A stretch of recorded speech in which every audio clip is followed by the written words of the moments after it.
Heading into the last 50 minutes of the SportsMax Zone now for this Thursday, and we are into the fast lane with some motorsport. Earlier, Maraz spoke with Jamaican Fraser McConnell following his 4th place finish in the RallyX Nordic Championship in Sweden, shown live on SportsMax this morning.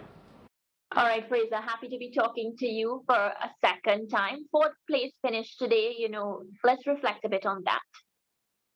Yeah, the class of the field has really stepped up big time because there's some World Championship racers here preparing for the event in a couple of months. So they're using this as an opportunity to make sure that their cars are ready to go when the World Championship race comes around. And the level is really high right now.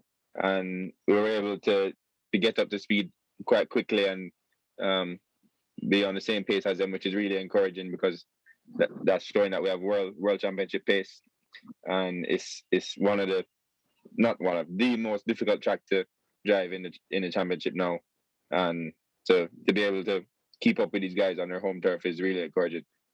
Definitely. Well, your starts today were close to the back. How did that impact your performance? Yeah, no, we had a couple of hiccups in a couple of the starts. The one guy looked like he jump started the one of the races, and that kind of threw me off. I thought they were gonna restart it, and next thing I know, the light is green, and we were able to recover quite quickly from that and end up winning that same race. But the times are so close between the top 7 that, I mean, 1/10 of a second is dropping it down 1-2 places, and the points in the end of the day really mean a lot. So, like I said, the level is really high, and we're competing with the best in the world and showing that we can do it. Most definitely. Well, in the heats and the semifinals, you took the Joker on very early. I noticed in the finals, you did it a bit later on. What was your reasoning for that? Our plan was to go as early as we could, but we kind of got trapped in the first lap and didn't want to be following too much traffic into the Joker. And then, once you're in that kind of like middle of the field, you're kind of in no man's land and hard to do any decent result from that position. So it was still super tight at the finish line. Second place ended up getting a time penalty, which moved him down to 5th and bumped me up a place. So good for the championship points, but I mean, it was really close in the Joker merge, and we did everything we could, but it wasn't enough today. But it's really encouraging to go back to sleep on it tomorrow and then go back to racing Saturday, and we know what we need to do. Definitely. I saw at one point in the race, the car that you were overtaking, it flipped. Luckily, and I'm happy that the driver looked a bit okay. But many a times in the race, I saw that particular driver cutting in front of you. So help me to, understand a bit, what really took place. And after that incident, would that create any sort of bad blood between you and that particular driver?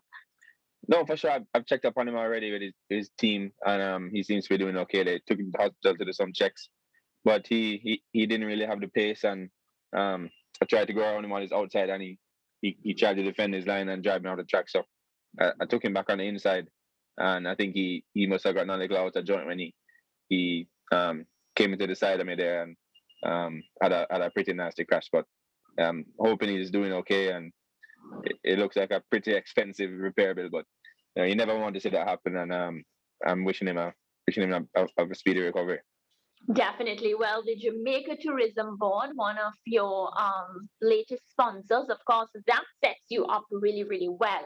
So you talk to me now about how are you going to go about achieving that first place this season? What's the plan to make your sponsors happy?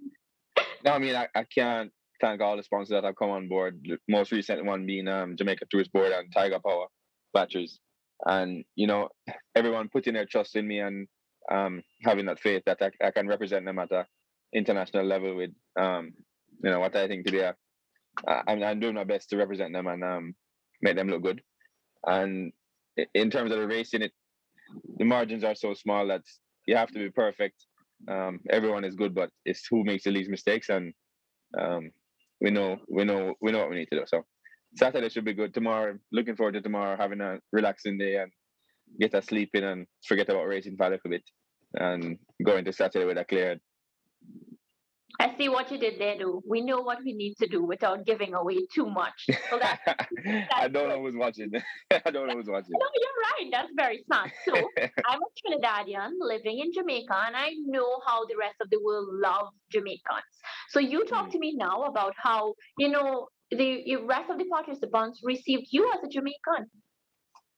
Well, it's such a exotic thing to them. The rallycross is a Scandinavian originated sport, and when you look at the entry list, it's Finland, Sweden, Norway, back to back to back, and then you have Jamaica in there, and the bright colors, and I try to bring my unique and very genuine personality to the fore, and everyone seems to be receiving it pretty well, and a lot of guys don't really like being beaten by a Jamaican, knowing that it's their sport. It's pretty fitting, and I'm just living the dream and showing the world that Jamaica can do anything. Definitely amazing. Well, Fraser, thank you so much for your time and best of luck. We here in the Caribbean definitely rooting for you. Thank you, Mariah.